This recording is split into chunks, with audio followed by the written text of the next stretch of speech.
ಅನಾಮಿಕಾ ಭಾವನಾ ಅನ್ನುವ ಫ್ಯಾಷನ್ ಹುಡುಗಿಯರು ಶಾರದಳ ಮನೆಗೆ ಸೊಸೆಯಾಗಿ ಬರುತ್ತಾರೆ. ಯಾವಾಗ ನೋಡಿದರೂ ಮೇಕಪ್ ಹಾಕಿಕೊಂಡು ಫ್ಯಾಷನ್ ಶೋಗಳ ಬಗ್ಗೆ ಮಾತನಾಡಿಕೊಳ್ತಾ ಇರ್ತಾರೆ. ಪಾಪ ಅತ್ತೆ ಶಾರದಾ ಸೊಸೆಯರನ್ನು ಸ್ವಲ್ಪವೂ ಮೂದಲಿಸದೆ ಯಾವಾಗ ನೋಡಿದರೂ ಮನೆ ಕೆಲಸ ಅಡುಗೆ ಕೆಲಸ ಮಾಡಿಕೊಳ್ಳುತ್ತಾ ಸುಸ್ತಾಗ್ತಾ ಇರ್ತಾಳೆ. ಅದನ್ನು ನೋಡಿ ಪ್ರಸಾದ್ ಎಷ್ಟೋ ದುಃಖ ಪಡ್ತಾ ಇರ್ತಾನೆ. ಶಾರದಾ, ಮನೆಗೆ ಇಬ್ರು ಸೊಸೆಯಂದ್ರು ಬಂದಿದ್ದಾರೆ, ಅವ್ರ ಜೊತೆ ಕೂಡ ಏನಾದ್ರೂ ಕೆಲಸ ಮಾಡಿಸು. ಎದ್ದಾಗಿನಿಂದ ತಿಂದು ಮಲಗುವ ತನಕ ಎಲ್ಲ ಕೆಲಸ ನೀನೇ ಮಾಡೋದ್ರಿಂದ ನೀನು ತುಂಬಾ ಸುಸ್ತಾಗ್ತಾ ಇದೆಯಾ ಶಾರದಾ. ಎಷ್ಟು ಹೇಳಿದ್ರು ಸೊಸೆಯರು ಕೇಳಿಸ್ಕೊತಾ ಇಲ್ಲ ರೀ. ಏನಾದ್ರೂ ಕೆಲಸ ಹೇಳಿದ ಪ್ರತಿ ಸಲ ಮೇಕಪ್ ಅಂತಾರೆ, ನಡ್ಗೆ ಕಲ್ತ್ಕೊತಾ ಇದೀವಿ ಅಂತ ಹೇಳ್ತಾರೆ, ಹೊಸ ಹೊಸ ಡ್ರೆಸ್ಗಳು ನೋಡ್ತಾ ಇದ್ದೀವಿ ಅಂತಾರೆ, ಅದು ಅಲ್ಲದೆ ರೀಲ್ಸ್ ಮಾಡ್ತೀನಿ ಅಂತ ಕೂಡ ಹೇಳ್ತಾ ಇದ್ದಾರೆ. ಯಾಕೆ ಬಂತು ತಲೆನೋವು ಹೇಳಿ? ಅದಕ್ಕೆ ಸೊಸೆಯರ ಮೇಲೆ ಸ್ವಲ್ಪವೂ ಆಸೆ ಇಟ್ಕೊಳ್ಳದೆ ಕೈಲಾದಷ್ಟು ಕೆಲಸ ಮಾಡ್ಕೋತಾ ಇದ್ದೀನಿ, ಸಹನೆ ಇಲ್ದ ದಿನ ಎಂದು ಶಾರದಾ ಹೇಳುತ್ತಾ ಇರುವಾಗ ಫ್ಯಾಷನ್ ಸೊಸೆಯರು ಮಾತನಾಡಿಕೊಳ್ಳುತ್ತಾ ಅಲ್ಲಿಗೆ ಬರುತ್ತಾರೆ. ಏನಮ್ಮ ಸೊಸೆ ಅಂದ್ರೆ ಎಲ್ಲಿಂದ ಬರ್ತಾ ಇದ್ದೀರಾ? ಬ್ಯೂಟಿ ಪಾರ್ಲರ್ ಇಂದ ಮಾವಯ್ಯ. ಹೀಗೆ ಯಾವಾಗ ನೋಡಿದ್ರು ಏನೋ ಒಂದು ಹೇಳಿ ಹೊರಗಡೆ ಹೋಗೋದೇನಾ? ಮನೆ ಕೆಲಸದಲ್ಲಿ ನಿಮ್ಮ ಅತ್ತೆಗೆ ಸಹಾಯ ಮಾಡೋದೇನಾದ್ರೂ ಇದೆಯಾ? ಮಾವಯ್ಯ, ನಾನು ಇಟ್ಟ ಕಂಡೀಷನ್ಗೆ ಒಪ್ಕೊಂಡೆ ರಾಮ್ ನನ್ನನ್ನು ಮದುವೆ ಮಾಡ್ಕೊಂಡಿದ್ದಾನೆ. ಮನೆ ಕೆಲಸ ಅಡ್ಗೆ ಕೆಲಸ ಮಾಡೋದು ಅಂದ್ರೆ ನನ್ನಿಂದಾಗಲ್ಲ. ಮೊದಲೇ ನಾನು ಬಹಳ ಅಂದವಾಗಿರ್ತೀನಿ, ನನಗೆ ಅಭಿಮಾನಿಗಳು ಹೆಚ್ಚು. ಮನೆ ಕೆಲಸ ಅಡಿಗೆ ಕೆಲಸ ಮಾಡ್ತಾ ಇದ್ದೀನಿ ಅಂತ ತಿಳಿದ್ರೆ ಅವರು ಫೀಲ್ ಆಗ್ತಾರೆ. ಅದಕ್ಕೆ ಅಂತ ನಾನು ಮನೆಯಲ್ಲಿ ಯಾವ ಕೆಲಸನೂ ಮಾಡಲ್ಲ. ಪ್ರಸಾದ್ ಶಾರದಳನ್ನು ಕೋಪದಿಂದ ನೋಡುತ್ತಾನೆ. ಶಾರದಾ ಮೌನವಾಗಿರುತ್ತಾಳೆ. ನಾನು ಕೂಡ ಅಷ್ಟೇ ಮಾವಯ್ಯ, ಫ್ಯಾಷನ್ ಆಫ್ ದಿ 2026 ನಲ್ಲಿ ಗೆಲ್ಬೇಕು ಅಂತ ಎಷ್ಟೋ ಕಷ್ಟಪಡ್ತಾ ಇದ್ದೀನಿ. ಈ ವಿಷಯನ ಅವರಿಗೆ ಹೇಳಿದ್ರೆ ಏನು ಮಾತಾಡಿಲ್ಲ, ಒಪ್ಕೊಂಡಿದ್ದಾರೆ. ಈಗ ನೀವೆಷ್ಟು ಕೇಳಿದ್ರು ನಾವ್ ಯಾವ ಕೆಲ್ಸನೂ ಮಾಡಲ್ಲ, ಬಾರಕ್ಕ ನಮ್ಗೆ ತುಂಬಾ ಕೆಲ್ಸಗಳಿವೆ ಎಂದು ಹೇಳಿ ಒಂದು ರೂಮಿನೊಳಗೆ ಹೊರಟು ಹೋಗುತ್ತಾರೆ. ಪ್ರಸಾದನಿಗೆ ಕೋಪ ಬರುತ್ತೆ. ಆದ್ರೂ ಇದೆಲ್ಲ ನೀನು ಕೊಟ್ಟ ಸಲಿಗೆನೆ ಶಾರದಾ. ಮನೆಗೆ ಸೊಸೆಯರು ಹೊಸದಾಗಿ ಬಂದಾಗ ಮನೆ ಕೆಲಸ ಅಡ್ಗೆ ಕೆಲಸ ಮಾಡ್ಬೇಕು ಅಂತ ಖಚಿತವಾಗಿ ನೀನು ಅವರಿಗೆ ಹೇಳಲೇಬೇಕಿತ್ತು. ಆಗ ನಮ್ಮ ಮಕ್ಕಳನ್ನು ಕರ್ಕೊಂಡು ಬೇರೆ ಸಂಸಾರ ಇಟ್ಕೋತಾ ಇದ್ರು. ಈ ಮಾತ್ರ ಅಡ್ಡವಿಲ್ಲದೆ ಅವರು ಇಷ್ಟ ಬಂದ ಹಾಗೆ ಮಾಡ್ಕೋತಾ ಇದ್ರು. ಈಗ ಮಾತ್ರ ಶಾರದಳ ಸೊಸೆಯರಾಗಿ ನಡ್ಕೋತಾ ಇದ್ದಾರ ಏನೋ ಇಲ್ವಲ್ಲ, ಫ್ಯಾಷನ್ ಸೊಸೆಯರಾಗಿ ಮಾಡ್ತಾ ಇದ್ದಾರೆ. ಏನಾದ್ರೂ ಪ್ರೇಮದಿಂದಲೇ ಹೇಳ್ಬೇಕು ರೀ, ಆಗ್ಲೇ ಕೇಳ್ತಾರೆ, ಅರ್ಥ ಮಾಡ್ಕೋತಾರೆ. ಹೀಗೆ ಕೋಪದಿಂದ ಇದ್ರೆ ಪ್ರಸಾದ್ ಶಾರದಾ ಹೇಳುವುದನ್ನು ಕೇಳಲಾರದೆ ಹೋಗುತ್ತಾನೆ. ಮೌನವಾಗಿ ಅಲ್ಲಿಂದ ಶಾರದಾ ಮಾತಾಡ್ತಾ ಇರುವಾಗಲೇ ಹೊರಟು ಹೋಗುತ್ತಾನೆ. ಈಗ ಇವ್ರು ಹೋಗಿ ಮಕ್ಕಳ ತಲೆ ತಿಂತಾರೆ, ಸ್ವಲ್ಪ ಕೂಡ ಅರ್ಥ ಮಾಡ್ಕೊಳ್ಳಲ್ಲ.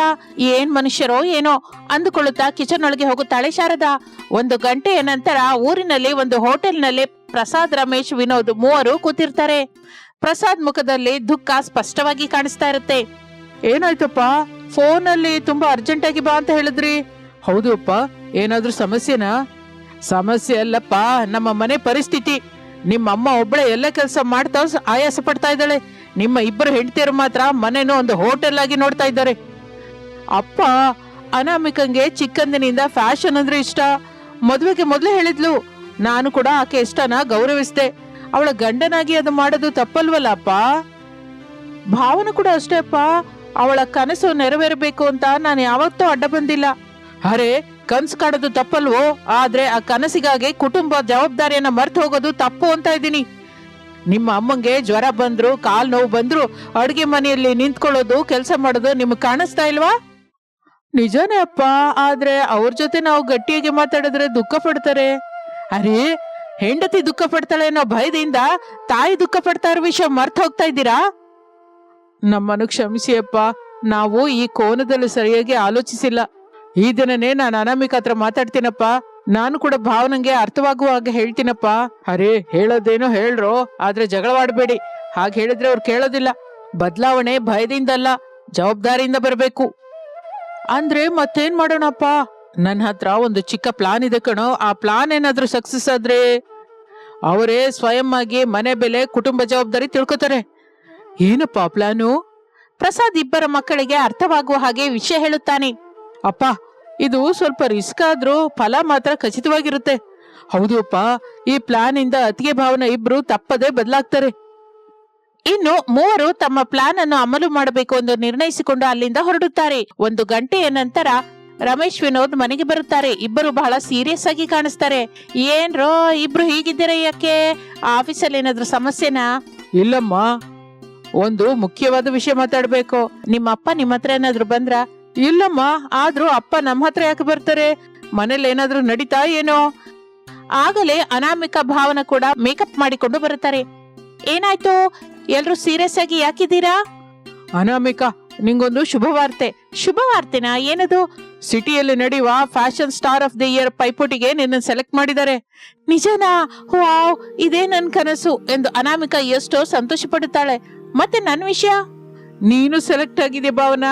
ಯಾಹೋ, ನಾನ್ ಹೇಳಿದ್ದೆ ಅಲ್ಲ, ಒಂದು ದಿನ ನಾನು ದೊಡ್ಡ ಮಾಡೆಲ್ ಆಗ್ತೀನಿ ಅಂತ. ಇಬ್ಬರು ಆನಂದದಿಂದ ಉಬ್ಬಿ ಹೋಗುತ್ತಾರೆ. ಆದ್ರೆ ಒಂದು ಚಿಕ್ಕ ಕಂಡೀಷನ್ ಇದೆ. ಏನು? ಈ ಪಂದ್ಯದಲ್ಲಿ ಅಂದದ ಜೊತೆ ಕುಟುಂಬ ಜವಾಬ್ದಾರಿನ ಹೇಗೆ ನಿರ್ವಹಿಸ್ತಾರೋ ಅಂತ ಪರೀಕ್ಷಿಸ್ತಾರೆ.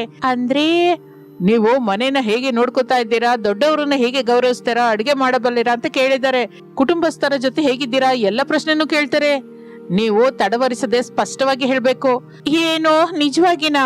ಹೌದು ಅನಾಮಿಕಾ, ಈ ಸಲದ ಥೀಮ್ ಏನು ಅಂದ್ರೆ ಡ್ಯೂಟಿ ವಿತ್ ರೆಸ್ಪಾನ್ಸಿಬಿಲಿಟಿ. ನೀವು ಅಲ್ಲಿ ಸ್ಪಷ್ಟವಾಗಿ ಮಾತಾಡ್ಬೇಕು ಅಂದ್ಕೊಂಡ್ರು. ಅವರು ಅಡಿಗೆ ವಿಷಯದ ಬಗ್ಗೆ ಕೇಳುವ ಪ್ರಶ್ನೆಗಳಿಗೆ ಕ್ಲಿಯರ್ ಆಗಿ ಉತ್ತರ ಹೇಳ್ಬೇಕು ಅಂತಂದ್ರು. ಮೊದಲು ನೀವು ಅದನ್ನ ಕಲ್ತ್ಕೋಬೇಕು, ಅದ್ರೆಲ್ಲದ್ರ ಬಗ್ಗೆ ತಿಳ್ಕೋಬೇಕು. ಆ ಮಾತನ್ನು ಕೇಳುತ್ತಲೇ ಇಬ್ಬರ ಮುಖದಲ್ಲೂ ನಗು ಒಂದೇ ಸಲ ಮಾಯವಾಗಿ ಹೋಗುತ್ತದೆ. ನನಗೆ ಅಡಿಗೆ ಬರಲ್ಲ, ನಂಗೆ ಕೂಡ ಮನೆ ಕೆಲಸ ನಿಜಕ್ಕೂ ಬರಲ್ಲ. ಅದಕ್ಕೆ ನಾಳೆಯಿಂದ ಕಲ್ತ್ಕೊಳ್ಳಿ, ಇಲ್ಲ ಅಂದ್ರೆ ಈ ಪಂದ್ಯದಲ್ಲಿ ಮೊದಲ ರೌಂಡ್ ಅಲ್ಲೇ ನೀವು ಡಿಸ್ಕ್ವಾಲಿಫೈ ಆಗ್ತೀರಾ. ಅನಾಮಿಕಾ ಭಾವನ ಇಬ್ಬರು ಒಬ್ಬರನ್ನೊಬ್ಬರು ನೋಡ್ಕೋತಾರೆ ಪ್ರೇಮದಿಂದ.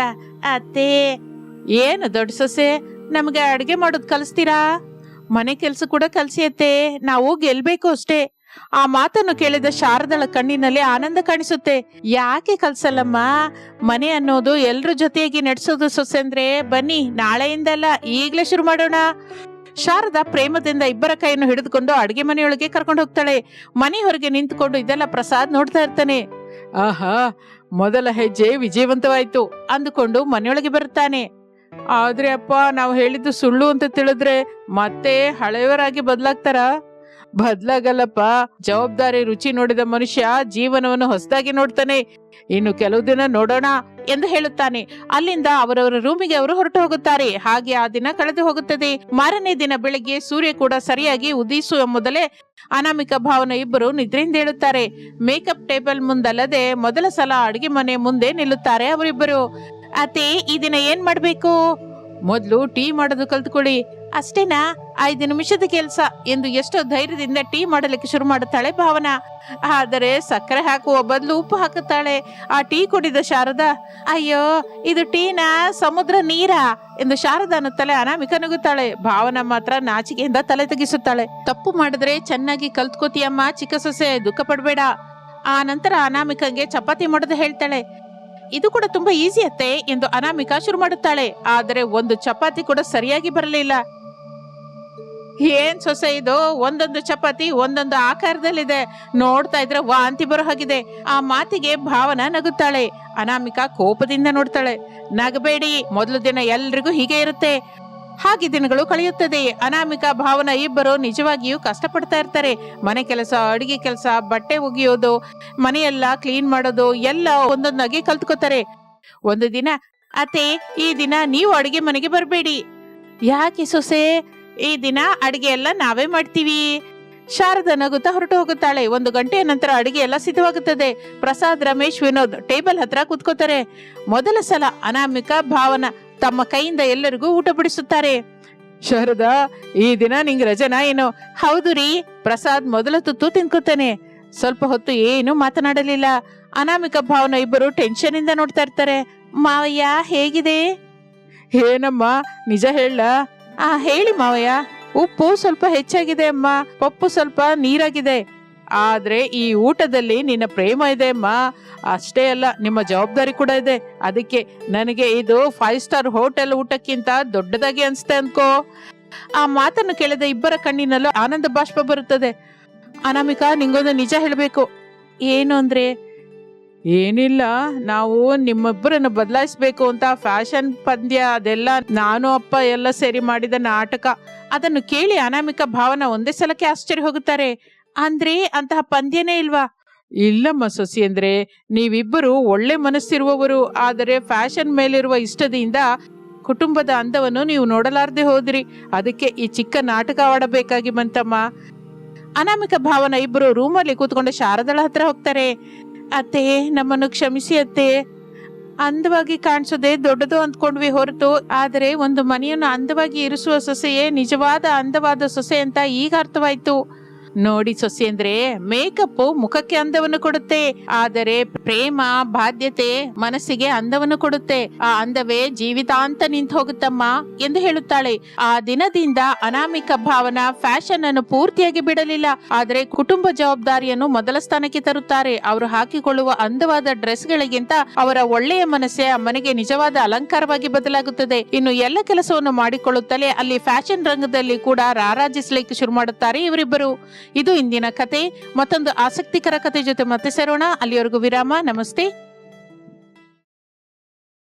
ಅತ್ತೆಯಾದ ಶಾರದಾ ಸ್ನಾನ ಮಾಡಿಕೊಂಡು ಹೊಸ ಸೀರೆ ಉಟ್ಟುಕೊಂಡು ದೀಪ ಬಿಡ್ತಾ ಇರ್ತಾಳೆ. ಗಂಡ ಪ್ರಸಾದ್, ಮಗ ರಮೇಶ್, ಸೊಸೆ ಅನಾಮಿಕಾ ಭಕ್ತಿಯಿಂದ ನಿಂತಿರುತ್ತಾರೆ. ಸೊಸೆ, ತೆಂಗಿನಕಾಯಿ ತರೋದು ಮರ್ತೋದ್ಯಾ? ಇಲ್ಲ ಅತ್ತೆ, ತಂದಿದ್ದೀನಿ. ಭವಿಷ್ಯ ಕಿಚನ್ ಅಲ್ಲಿ ಬುಟ್ಟಿಯಲ್ಲಿ ಇರ್ಬೇಕು, ಈಗ್ಲೇ ಹೋಗಿ ತಗೊಂಡ್ಬರ್ತೀನಿ ಎಂದು ಹೇಳಿ ಅನಾಮಿಕಾ ಹೊರಟು ಹೋಗುತ್ತಾಳೆ. ಶಾರದಂಗೆ ಕೋಪ ಬರುತ್ತೆ. ಪೂಜೆಯಲ್ಲಿದ್ದರಿಂದ ಅನಾಮಿಕಳನ್ನು ಏನು ಅನ್ನಲಾರದೆ ಹೋಗುತ್ತಾಳೆ. ಅನಾಮಿಕಾ ತೆಂಗಿನಕಾಯಿ ತಂದು ಶಾರದಂಗೆ ಕೊಡ್ತಾಳೆ. ಈ ದಿನ ಶುಕ್ರವಾರ ಅಂತ ಗೊತ್ತು, ನಾನು ತೆಂಗಿನಕಾಯಿ ಹೊಡಿತೀನಿ ಅಂತ ಗೊತ್ತು, ಆದ್ರೂ ನೀನು ಪೂಜೆ ಹತ್ರ ತೆಂಗಿನಕಾಯಿ ಇಟ್ಟಿಲ್ಲ. ಪೂಜೆಗೆ ಬೇಕಾಗಿರೋದನ್ನ ಒಂದೆರಡು ಸಲ ನೋಡ್ಕೊಬೇಕಾಗಿತ್ತಲ್ಲಮ್ಮ. ಸರಿ ಶಾರದಾ, ಅನಾಮಿಕಾ ಈ ಮನೆಗೆ ಹೊಸ ಸೊಸೆ, ಕೆಲಸದಲ್ಲಿ ಬಿತ್ತು ಮರ್ತು ಹೋಗಿರ್ತಾಳೆ. ಒಂದು ತೆಂಗಿನಕಾಯಿ ಹೊಡೆದು ಆರತಿ ಮಾಡು. ಹೌದಮ್ಮ, ಕೆಲ್ಸಕ್ಕೆ ಹೋಗುವ ಟೈಮ್ ಆಯ್ತು. ಪ್ರತಿ ಶುಕ್ರವಾರ ಕೆಲ್ಸಕ್ಕೆ ಲೇಟ್ ಆಗಿ ಬರ್ತೀನಿ ಅಂತ ನಿನ್ನ ಸಾರ್ಗೆ ಹೇಳಿದ್ಯಲ್ಲಪ್ಪ, ಇನ್ನೇನಕ್ಕಪ್ಪ ಅವಸರ ಮಾಡ್ತೀಯಾ? ನಿಧಾನವಾಗಿರಿ, ಈಗ್ಲೇ ಮಾಡಿ. ಈಗ ಮಾಡುವ ಪೂಜೆ ಜೊತೆ ಸಮೋಸ ಪೂಜೆ ಕೂಡ ಇದೆ ಅಂತ ಗೊತ್ತಲ್ಲ. ರಮೇಶ್ ಏನು ಮಾತನಾಡಲಿಲ್ಲ. ಶಾರದಾ ತೆಂಗಿನಕಾಯಿ ಹೊಡೆದು ಆರತಿ ಮಾಡುತ್ತಾಳೆ. ಆ ನಂತರ ಗಂಟೆ ಹೊಡೆಯುತ್ತಾ ದೇವರಿಗೆ ಆರತಿ ಮಾಡುತ್ತಾಳೆ. ಇಲ್ಲೇ ರೀ, ಯಾರು ನನ್ನ ಹಿಂದೆ ಬರಬೇಡಿ, ಬರ್ಬೇಕು ಅಂತ ಪ್ರಯತ್ನ ಕೂಡ ಮಾಡಬೇಡಿ. ಹಾಗೆ ಮಾಡಿದ್ರೆ ನನ್ಗೆ ಕೋಪ ಬರುತ್ತೆ. ನಾವು ಬರ್ತಾ ಇಲ್ಲ ಶಾರದಾ, ನೀನೇ ಹೋಗು. ಶಾರದಾ ಅಲ್ಲಿಂದ ಹೊರಟು ಹೋಗುತ್ತಾಳೆ. ಮಾವಯ್ಯ, ನಾನು ಸೊಸೆಯಾಗಿ ಬಂದು 2 ತಿಂಗಳಾಗಿದೆ. ಪ್ರತಿ ಶುಕ್ರವಾರದ ದಿನ ಅತ್ತೆ ಮನೆಯಲ್ಲಿ ದೇವರಿಗೆ ಪೂಜೆ ಮಾಡಿದ ನಂತರ ಬಂಗಾರದ ಬಣ್ಣದಲ್ಲಿ ಮಿಂಚುವ ಒಂದು ದೊಡ್ಡ ಸಮೋಸವನ್ನು ತಂದಿಟ್ಟು ಪೂಜೆ ಮಾಡ್ತಾರೆ. ಈ ಸಮೋಸ ಕತೆ ಏನು ಮಾವಯ್ಯ? ಅಮ್ಮ ಸೊಸೆ, ಈಗ ನಾನು ಹೇಳಿದ್ರೆ ನಿನಗೆ ಸಮೋಸ ಕತೆ ಅರ್ಥವಾಗಲ್ಲ. ನಿಮ್ಮತ್ತೆ ಕೆಲಸವಿಲ್ಲದೆ ನಿಧಾನವಾಗಿ ಕೂರ್ತಿರ್ತಾಳಲ್ಲ, ಆಗ ಹೋಗಿ ನೀನೇ ಕೇಳು, ನಿನಗೆ ಅರ್ಥವಾಗುವ ಹಾಗೆ ವಿವರವಾಗಿ ಹೇಳ್ತಾಳೆ. ಹಾಗೆ ಮಾವಯ್ಯ. ಪೂಜೆ ಮಾಡುವ ಸಮೋಸನ ತೆಗೆದುಕೊಂಡು ಶಾರದಾ ಬರ್ತಾ ಇರೋ ಹಾಗಿದೆ, ಏನೋ ಮಾತಾಡಬೇಡಿ ಎಂದು ಪ್ರಸಾದ್ ಹೇಳುತ್ತಾನೆ. ಶಾರದಾ 2 ಕೈಯಿಂದ ದೊಡ್ಡ ಬೆಳ್ಳಿ ಪ್ಲೇಟ್ ಇಟ್ಕೊಂಡು ನಿಧಾನವಾಗಿ ಬರ್ತಾಳೆ. ಆ ಪ್ಲೇಟ್ ಅಲ್ಲಿ ಬಂಗಾರದ ಬಣ್ಣದಲ್ಲಿ ಮಿಂಚುತ್ತಾ ಇರುವ, ಎಲ್ಲರೂ ಆಶ್ಚರ್ಯದಿಂದ ನೋಡುವಂತ ದೊಡ್ಡ ಸಮೋಸವಿರುತ್ತದೆ. ಹಾಳಾಗಿರಲಿಲ್ಲ. ಘಮ್ ಅನ್ನುವ ತುಪ್ಪದ ವಾಸನೆ ಮನೆಯೆಲ್ಲ ವ್ಯಾಪಿಸುತ್ತದೆ. ಶಾರದಾ ಸಮೋಸವನ್ನು ದೇವರ ಪಕ್ಕದಲ್ಲೇ ಇರುವ ಚಿಕ್ಕ ಪೀಠದ ಮೇಲೆ ಎಷ್ಟೋ ಭಕ್ತಿಯಿಂದ ಇಡುತ್ತಾಳೆ. ಅನಾಮಿಕಾ ಆಶ್ಚರ್ಯದಿಂದ ರಮೇಶನ ಕಡೆ ನೋಡ್ತಾಳೆ. ಅವನಿಗೆ ಕೇಳಿಸುವ ಹಾಗೆ, ದೇವರಿಗೆ ಪೂಜೆ ಮಾಡೋದು ನೋಡಿದೀನಿ, ಆದ್ರೆ ಸಮೋಸಾಗೆ ಇಷ್ಟು ಭಕ್ತಿಯಿಂದ ಪೂಜೆ ಮಾಡೋದು ಮಾತ್ರ ನಮ್ಮನೆಯಲ್ಲೇ ನೋಡ್ತಾ ಇದ್ದೀನಿ ಭಾವ ಎಂದು ಹೇಳುತ್ತಾಳೆ. ರಮೇಶ್ ಕೂಡ ಸಣ್ಣಗೆ ಅನಾಮಿಕಂಗೆ ಮಾತ್ರ ಕೇಳಿಸುವ ಹಾಗೆ, ಈ ವಿಷಯದ ಬಗ್ಗೆ ಈಗೇನು ಕೇಳ್ಬೇಡ, ಅಮ್ಮನ ಪೂಜೆ ಪೂರ್ತಿಯಾದ ಮೇಲೆ ಸಂತೋಷವಾಗಿರುವಾಗ ಕೇಳು.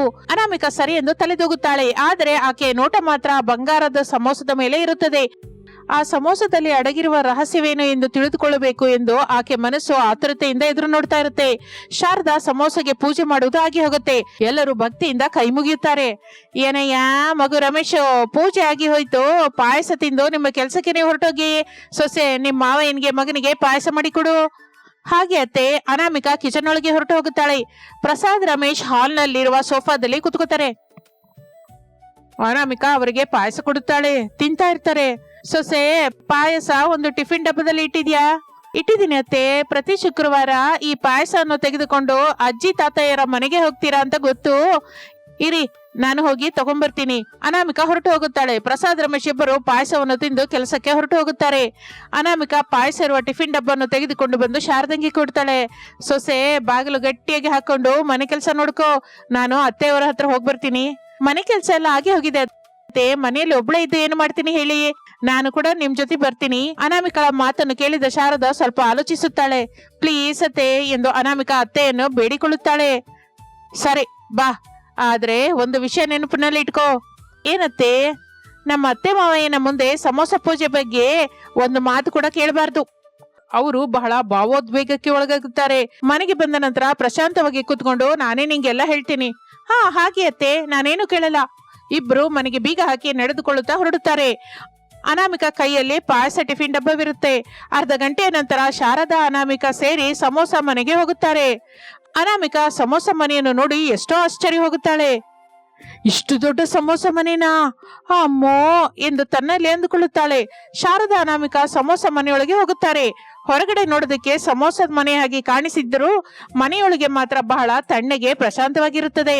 ಅನಾಮಿಕಾ ಮನೆಯನ್ನು ಪರಿಶೀಲನೆಯಿಂದ ನೋಡ್ತಾ ಇರ್ತಾಳೆ. ಅತ್ತೆ, ಮಾವಯ್ಯ ಎಲ್ಲಿದ್ದೀರಾ ಎಂದು ಕರೆಯುತ್ತಾಳೆ ಶಾರದಾ. ಒಂದು ರೂಮಿನೊಳಗಿಂದ ಶಾರದಳ ಅತ್ತೆ ಸುಶೀಲಾ ಬರುತ್ತಾಳೆ. ಸೊಸೆ ಶಾರದಳನ್ನು ಮೊಮ್ಮಗಳು ಅನಾಮಿಕಳನ್ನು ನೋಡುತ್ತಾಳೆ. ಬಾ ಸೊಸೆ, ನಿಮ್ಮ ಮಾವಯ್ಯ ಮನೆಯಲ್ಲಿಲ್ಲ, ಹೊಲದ ಹತ್ರಕ್ಕೆ ಹೋಗಿದ್ದಾರೆ. ಏನು ಮೊಮ್ಮಗಳೇ, ಹೇಗಿದೀಯಾ? ನನ್ನ ಮೊಮ್ಮಗ ರಮೇಶು ನಿನ್ನ ಚೆನ್ನಾಗಿ ನೋಡ್ತಾ ಇದ್ದಾನ? ಚೆನ್ನಾಗಿದ್ದೀನಿ ಅಜ್ಜಿ, ಅವರು ನನ್ನನ್ನು ಚೆನ್ನಾಗಿ ನೋಡ್ಕೊತಾ ಇದ್ದಾರೆ. ಅತ್ತೆ, ಈ ದಿನ ಶುಕ್ರವಾರವಲ್ಲ? ಸಮೋಸ ಪೂಜೆ ಮಾಡಿದ್ಯಾ ಸೊಸೆ? ಮಾಡಿದೆ ಅತ್ತೆ, ಪಾಯಸ ಕೂಡ ತಂದಿದ್ದೀನಿ. ಮಾವಯ್ಯ ಬರ್ತಾನೆ, ಇಬ್ರು ಸರಿತೀನಿ. ಹಾಗೆ ಶಾರದಾ, ನನ್ನ ಮಗ ಪ್ರಸಾದು ನಿನ್ನ ಮಗ ರಮೇಶು ಕೆಲ್ಸಕ್ಕೆ ಹೋದ್ರು ಅತ್ತೆ. ಇಲ್ಲಿ ನೋಡು ಶಾರದಾ, ಬರೋದು ಮಳೆಗಾಲ, ನೀವಿರ್ತಾ ಇರೋದು ಕೆಳಗಿನ ಪ್ರಾಂತ, ನೆರೆ ಹೆಚ್ಚಾಗಿ ಬರುತ್ತೆ. ಎಚ್ಚರಿಕೆ ಬಂದ ತಕ್ಷಣ ಇಲ್ಲಿಗೆ ಬಂದ್ಬಿಡಿ, ಸರಿನಾ? ಹಾಗೆ ಅತ್ತೆ, ಅಡುಗೆ ಏನ್ ಮಾಡು ಅಂತೀರಾ? ನಿಮ್ಮ ಮಾವಯ್ಯ ಹಿತ್ತಲಿನಲ್ಲಿ ಬೆಳೆದ ತೊಂಡೆಕಾಯಿ ಕಿತ್ತಿಟ್ಟಿದ್ದಾರೆ. ಸರಿ ಅತ್ತೆ, ನಾನು ಹೋಗಿ ಅಡುಗೆ ಮಾಡ್ತೀನಿ. ಅನಾಮಿಕಾ, ನೀನ್ ಅತ್ತೆ ಜೊತೆ ಮಾತಾಡ್ತಾ ಇರೋ. ಹಾಗೆ ಅತ್ತೆ. ಶಾರದಾ ಹೊರಟು ಹೋಗುತ್ತಾಳೆ. ಅನಾಮಿಕಾ, ನಿಮ್ಮತ್ತೆ ಈ ಮಾಯಾ ಸಮೋಸ ಮನೆ ಬಗ್ಗೆ ಹೇಳಿದ್ಲಾ? ಇಲ್ಲ ಅಜ್ಜಿ, ಅದು ರಮೇಶ್ ಹುಟ್ಟಿದ 10 ವರ್ಷಕ್ಕೆ ನಡೆದ ವಿಷಯ ತಾಯಿ. ಮಳೆಗಾಲ, ಎಡೆತಡೆ ಇಲ್ಲದೆ ಸುರಿಸ್ತಾ ಇರೋ ಮಳೆ. ಊರೆಲ್ಲ ಅಲ್ಲೋಲ ಕಲ್ಲೋಲವಾಗಿತ್ತು. ಮನೆಯಲ್ಲಿ ನೋಡಿದ್ರೆ ಸಾಮಾನಿಲ್ಲ. ಇರುವ ಸ್ವಲ್ಪ ಹಿಟ್ಟಿನಿಂದ ಶಾರದಾ 5 ಸಮೋಸಗಳು ಮಾಡಿದ್ಲು. ಒಬ್ಬೊಬ್ರು ಒಂದೊಂದು ಸಮೋಸ ತಿನ್ಬೇಕು ಅಂತ ದೀಪ ಇಟ್ಕೊಂಡು ಕೂತಿದ್ವಿ. ಅನಾಮಿಕಾ ಆಸಕ್ತಿಯಿಂದ ಕೇಳ್ತಾ ಇರ್ತಾಳೆ. ಆಮೇಲೆ ಏನಾಯ್ತು ಅಜ್ಜಿ? ಆಗ ಬಾಗಿಲಿನ ಹತ್ರ, ಅಮ್ಮ ತುಂಬಾ ಹಸಿವಾಗ್ತಾ ಇದೆ, ಏನಾದ್ರೂ ತಿನ್ನೋದಕ್ಕೆ ಇದೆಯಾ ಅಂತ ಒಬ್ಬ ಮುದುಕಿ ಕೇಳುತ್ತಾ ಕಾಣಿಸಿದ್ಲು. ಆ ಕ್ಷಣ ನನ್ನ ಮಗ ಪ್ರಸಾದು ದುಃಖದಿಂದ, ಅಮ್ಮ ನಮ್ಮ ಹತ್ರ ಕೂಡ 5 ಸಮೋಸಗಳಿದೆ ಅಂತ ಹೇಳ್ದ. ಆದ್ರೆ ನಮ್ಮ ಶಾರದಾ ಮಾತ್ರ ಒಂದ ಕ್ಷಣ ಕೂಡ ಆಲೋಚಿಸಲಿಲ್ಲ. ಆ ಸಮೋಸಗಳು ಆ ಮುದುಕಮ್ಮನಿಗೆ ಕೊಟ್ಲು. ಮುದುಕಮ್ಮ 4 ತಿಂದು 1 ಸಮೋಸನ ತಿರುಗಿ ಕೊಟ್ಲು. ಅದೇನೊಜ್ಜಿ, ಅಷ್ಟು ಹಸಿವೆಯಾಗಿರುವ ಆ ದೊಡ್ಡ ಹೆಂಗಸು ಎಲ್ಲವೂ ತಿನ್ನದೆ 1 ನಿಮ್ಗೆ ಏನಕ್ಕೆ ತಿರುಗಿ ಕೊಟ್ಲು? ನಿಂದು ಬಹಳ ಒಳ್ಳೆ ಮನಸ್ಸು ಶಾರದಾ ತಾಯಿ. ಎಲ್ರೂ ಕಣ್ಣು ಮುಚ್ಕೊಂಡು ಕೈ ಮುಗಿರಿ ಅಂತ ಹೇಳದ್ಲು. ಎಲ್ರೂ ಕಣ್ಣು ಮುಚ್ಕೊಂಡು ಕೈ ಮುಗಿದ್ವಿ. ಒಂದೇ ಸಲಕ್ಕೆ ಗಾಳಿ ಬಲವಾಗಿ ಬೀಸ್ತು. ಗಂಟೆ ಮೊಳಗಿದ ಶಬ್ದ ಕೇಳಿಸ್ತು. ಈಗ ಕಣ್ಣು ತೆಗೀರಿ ಅಂತ ಮುದುಕಮ್ಮ ಹೇಳಿದ್ಲು. ಕಣ್ಣು ತೆಗೆದು ನೋಡು ಹೊತ್ತಿಗೆ ನಮ್ಮ ಚಿಕ್ಕ ಮಣ್ಣಿನ ಮನೆ ಕಾಣಿಸ್ಲಿಲ್ಲ. ಇಲ್ಲೋಡು, ಅದರ ಸ್ಥಾನದಲ್ಲಿ ಬಂಗಾರದ ಬಣ್ಣದಲ್ಲಿ ಮಿಂಚುವ ಭಾರಿ ಸಮೋಸ ಆಕಾರದಲ್ಲಿರುವ ಈ ಮನೆ ಕಾಣಿಸ್ತು. ನಾವೆಲ್ಲ ಆಶ್ಚರ್ಯದಿಂದ ನಿಂತ್ಕೊಂಡು ನೋಡಿದ್ವಿ. ಅನಾಮಿಕಂಗೆ ಎಲ್ಲ ಅಯೋಮಯವಾಗಿ ಅನಿಸುತ್ತದೆ. ಇದು ಮಾಯಾ ಸಮೋಸ ಮನೆ. ಹಸುವೆಯಿಂದ ನನ್ನನ್ನು ಕಾಪಾಡಿದ ಹಾಗೆ ಎಂತಹ ಪ್ರಮಾದದಿಂದಲಾದರೂ ಕೃತಜ್ಞತೆಯಿಂದ ಇದು ಕೊಡ್ತಾ ಇರುವ ಕಾಣಿಕೆ ಅಂತ ಇದು ಮಾಯಾ ಸಮೋಸ ಮನೆ ಅಂತ, ಹಸುವೆಯಿಂದ ನನ್ನನ್ನು ಕಾಪಾಡಿದ ಹಾಗೆ ಎಂತಹ ಪ್ರಮಾದದಿಂದಲಾದರೂ ನಿಮ್ಮನ್ನು ಈ ಮನೆ ಕಾಪಾಡುತ್ತೆ ಅಂತ, ಅದಕ್ಕೆ 3 ನಿಯಮಗಳು ಇದೆ ಅಂತ ಹೇಳಿದ್ಲು. 3 ನಿಯಮನ? ಏನಜ್ಜಿ ಅದು ಎಂದು ಕೇಳುತ್ತಾ ಇರುವಾಗ ಶಾರದಾ ಆಗಲೇ ಅವರ ಹತ್ರಕ್ಕೆ ಬರ್ತಾಳೆ. ಅಡಿಗೆ ಮಾಡೋದು ಆಗೋಯ್ತಾ ಸೊಸೆ? ಆಗೋಯ್ತು ಅತ್ತೆ. ಸ್ವಲ್ಪ ಹೊತ್ತು ಇರು, ಮೊಮ್ಮಗಳಿಗೆ ನಮ್ಮ ಸಮೋಸ ಕತೆ ಹೇಳ್ತಾ ಇದ್ದೀನಿ. ಸರಿ ಅತ್ತೆ. ಮೊದಲನೇದು, ಯಾವಾಗಲೂ ದುರಾಸೆ ಪಡಬಾರ್ದು. 2ನೇದು, ಪ್ರತಿದಿನವೂ ಒಂದು ಹಸುವೆಯಿಂದಿರುವ ಮನುಷ್ಯನಿಗೆ ಏನು ತಿಂದ್ರೆ ಅಷ್ಟು ಸಮೋಸ ಕೊಡಬೇಕು. ಇನ್ನು 3ನೇದು, ಪ್ರತಿ ಶುಕ್ರವಾರದ ದಿನ ಅವಳು ಕೊಟ್ಟ ದೊಡ್ಡ ಸಮೋಸಕ್ಕೆ ಅರಿಶಿನ ಕುಂಕುಮವಿಟ್ಟು ಅಂಕಿತ ಭಾವದಿಂದ ಪೂಜೆ ಮಾಡಬೇಕು. ಅದು ದೇವರಿಗೆ ಅಲ್ಲ, ನಮಗೆ ಆಹಾರ ಕೊಡುವ ಅದೃಷ್ಟಕ್ಕೆ ಮಾಡುವ ಪೂಜೆ ಅಂತ ಹೊರಟೋದ್ಲು ತಾಯಿ. ಅದಕ್ಕೆ ಅತ್ತೆನ ದಿನವೂ ಮಾವಯ್ಯ ಕೇಳ್ತಾರೆ, ಈ ಸಮೋಸೆ ತಿನ್ನೋದಿಕ್ಕೆ ಅಮ್ಮನವ್ರ ಮನೆಗೆ ಯಾರಾದ್ರೂ ಬಂದ್ರಾ ಅಂತ. ಹೌದು ಮೊಮ್ಮಗಳೇ, ಇದುವರೆಗೂ ನಮ್ಮಲ್ಲಿ ಯಾರು ಅತ್ಯಾಸೆಗೆ ಹೋಗಿದ್ದೇ ಇಲ್ಲ, ಬಂದವರಿಗೆ ಸಮೋಸಗಳು ಕೊಡದೆ ಕಳಿಸಿದ್ದೇ ಇಲ್ಲ. ಶುಕ್ರವಾರದ ದಿನ ಸಮೋಸೆಗೆ ಪೂಜೆ ಮಾಡದೇ ಇರಲಾರೆವಮ್ಮ. ಅನಾಮಿಕಳ ಮನಸ್ಸು ಸಂತೋಷ ಪಡುತ್ತದೆ. ಶಾರದಾ ಅನಾಮಿಕ ಅವರ ಮನೆಗೆ ಬರುತ್ತಾರೆ. ಹಾಗೆ ದಿನಗಳು ಕಳೆಯುತ್ತಾ ಇರುತ್ತದೆ. ಮಳೆಗಾಲ ಬಂದೇ ಬರುತ್ತದೆ. ಒಂದು ವಾರದಿಂದ ಮಳೆ ಬೀಳುತ್ತಾ ಇದ್ದರಿಂದ ಪ್ರವಾಹದ ಎಚ್ಚರಿಕೆ ಕೂಡ ಬರುತ್ತದೆ. ಅದರಿಂದ ಶಾರದಳ ಕುಟುಂಬ ಸಮೋಸ ಮನೆಗೆ ಹೊರಟು ಹೋಗುತ್ತದೆ. ಆ ಮನೆಯಲ್ಲಿ ಎಲ್ಲರೂ, ಸುಶೀಲಾ, ತನ್ನ ಗಂಡ ವೀರಯ್ಯ, ಮಗ ಪ್ರಸಾದ್, ಮೊಮ್ಮಗ ರಮೇಶ್ ಹಾಯಾಗಿ ಮಾತನಾಡಿಕೊಳ್ಳುತ್ತಾ ನಗುತ್ತಾ ಇರ್ತಾರೆ. ಅಡಿಗೆ ಮನೆಯಲ್ಲಿ ಅತ್ತೆ ಸೊಸೆಯರು ಶಾರದಾ ಅನಾಮಿಕ ಬಿಸಿ ಬಿಸಿ ಅಡಿಗೆಯನ್ನು ಮಾಡ್ತಾ ಇರ್ತಾರೆ. ಸ್ವಲ್ಪ ಸಮಯದ ನಂತರ ಎಲ್ಲರೂ ಕೂತ್ಕೊಂಡು ಬಿಸಿ ಬಿಸಿ ಅಡಿಗೆಯನ್ನು ತಿಂತಾ ಇರ್ತಾರೆ. ಒಂದು ರಾತ್ರಿ ಪ್ರವಾಹದ ನೀರು ಸಮೋಸ ಮನೆ ಸುತ್ತಲೂ 5 ಅಡಿ ಎತ್ತರಕ್ಕೆ ಸೇರಿರುತ್ತದೆ. ಆದರೆ ಆಶ್ಚರ್ಯದಿಂದ ಒಂದು ಹನಿ ನೀರು ಕೂಡ ಮನೆಯೊಳಗೆ ಬರಲಿಲ್ಲ. ಮುದುಕಮ್ಮ ಹೇಳಿದ ಮಾತುಗಳು ಆಗಲೇ ಎಲ್ಲರಿಗೂ ನೆನಪಿಗೆ ಬರುತ್ತದೆ. ನೋಡಿದ್ರ ಅತ್ತೆ, ಇದು ಸಾಧಾರಣ ಮನೆಯಲ್ಲ. ನಾವು ನಿಯಮವನ್ನು ಪಾಲಿಸಿದಷ್ಟು ಹೊತ್ತು ಈ ಮನೆ ನಮ್ಮನ್ನು ಕಾಪಾಡ್ತಾನೆ ಇರುತ್ತೆ. ಹೌದು ಸೊಸೆ, ಹಸುವೆಯಿಂದ ಬಂದವರಿಗೆ, ಪ್ರೇಮದಿಂದ ಅನ್ನ ಹಾಕಿದವರಿಗೆ ದೇವರು ಯಾವಾಗಲೂ ಏನೋ ಒಂದು ರೂಪದಲ್ಲಿ ಆಧಾರವಾಗಿರ್ತಾನೆ.